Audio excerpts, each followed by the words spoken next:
2014లో గెలిచారు కదా, చాలా అత్యధిక మెజార్టీతో గెలిచారు. హైయెస్ట్ మెజార్టీ వచ్చిందంట. అంటే ఆ 5 సంవత్సరాలు కూడా నేను అక్కడే ఉండి నా సొంత డబ్బులతోటి హెల్త్ క్యాంప్స్ పెట్టినా, స్కూల్స్కి అయినా కావాలంటే స్కూల్కి ఫర్నిచర్ కావాలన్నా, లేకపోతే వాటర్ ఇవి కావాలన్నా, బాత్రూమ్స్ కొన్ని స్కూల్కి వెళ్తే ఆడపిల్లలు మాకు బాత్రూమ్లు కూడా లేవండి, ఇక్కడ చాలా కష్టంగా ఉంటుంది అనేవాడు. అలాంటి చోట బాత్రూమ్లు కట్టించి, ఒక స్కూల్కి వెళ్తే మాకు మంచినీళ్ళు ఏమీ లేవండి, ఇక్కడ పక్కళ్ళకి వెళ్ళి అడుగుతా ఉంటే ఒకళ్ళు ఇస్తున్నారు, ఒకళ్ళు తిడుతున్నారండి. అలాంటి చోట మోటార్ పెట్టించి ఓవర్ హ్యాండ్ ట్యాంక్ కట్టించి అక్కడ వాటర్ ఇవన్నీ కూడా పెట్టి ఇట్లాంటివన్నీ కూడా నా సొంత డబ్బులతో ఖర్చు చేశాను. 5 ఏళ్ళు అక్కడే ఉన్నా. 5 ఏళ్ళు అక్కడే ఉన్నా.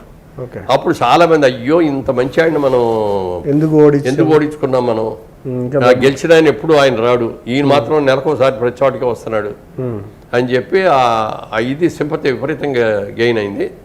నేను అనుకున్నది ఏంటంటే నాకు రాజకీయాల్లో ఇష్టం లేకపోయినా ఆసారి మాత్రం పోటీ పడి కావాలని చేశాను. జీవితంలో ఎక్కడ ఓడిపోలేదు, ఒక చదువులో తప్ప.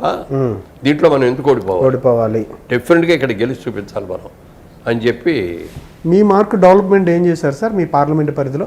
పార్లమెంటులో నేను చేయాల్సిన ఆ ఏరియాకి కావాల్సిన చాలా చేశానండి, బాగా గుర్తుండిపోయాయి. ఇప్పుడు కూడా మీరు మీ పేరు చెప్పంగానే ఆ కాన్స్టిట్యున్సీ, పార్లమెంట్ కాన్స్టిట్యున్సీలో చెప్పుకోదగ్గనటువంటి చెబుతా అంటే ఇప్పుడు అల్లు రామలింగయ్య గారి హోమియోపతి మెడికల్ కాలేజీ ఉంది, దానికి ఫండ్స్ లేవు, దానికి ప్లేసు లేదు కట్టడానికి, బిల్డింగ్లు ఎక్స్ట్రా కావాల్సి వచ్చాయి. కొంత నా ఫండ్స్లోంచి డబ్బులు ఇచ్చి కట్టించాం, కొంతమంది తెలిసిన వాళ్ళతో ఇప్పించి కట్టించాం.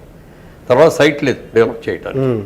లేకపోతే నేను ఒక చిన్న ఆలోచన చేసి దాని పక్కనే కాలేజీ ఉంది, ఆ కాలేజీ వాళ్ళ దీనికి మధ్యలో గవర్నమెంట్ పోరంబోకు ల్యాండ్ అంటారు, అది ఎవరో నోమాన్స్ ల్యాండ్ అనమాట. అదొక 1500 గజాలు ఉంది.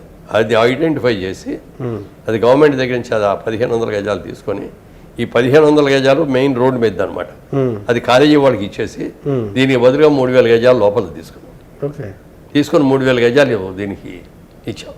డబ్బులు కావాలంటే అప్పుడు చిరంజీవి గారు ఎంపీ, చిరంజీవి గారి దగ్గరికి వెళ్ళి అడిగాను, చిరంజీవి గారు మీరు మీ మామగారి పేరే కదా కాలేజీ, ఇది మీరు డబ్బులు ఇస్తే బాగుంటుందండి, ఎంత కావాల్సి వస్తాయన్నాడు. మీరు 1 కోటి ఇస్తే బాగుంటుందండి అన్నాడు.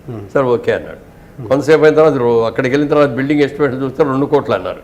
మళ్ళీ 2 కోట్లు అంటే ఇంకొకటి ఎవరన్నా చూసి కింద చిరంజీవి పైది ఇంకోటిది అనిపించడం ఏంటని మళ్ళీ వెళ్ళి అడిగాను, ఏమంటే ఇద్దరికే ఇది బాగోదు, మీరు 2 కోట్లు ఇచ్చేస్తే టోటల్గా ఫుల్ బిల్డింగ్ బీపీఆర్నే ఉంటుందండి అన్న. ఇచ్చాడు. ఆ డబ్బులు తీసుకెళ్ళి మొత్తం దగ్గరుండి కట్టించాడు.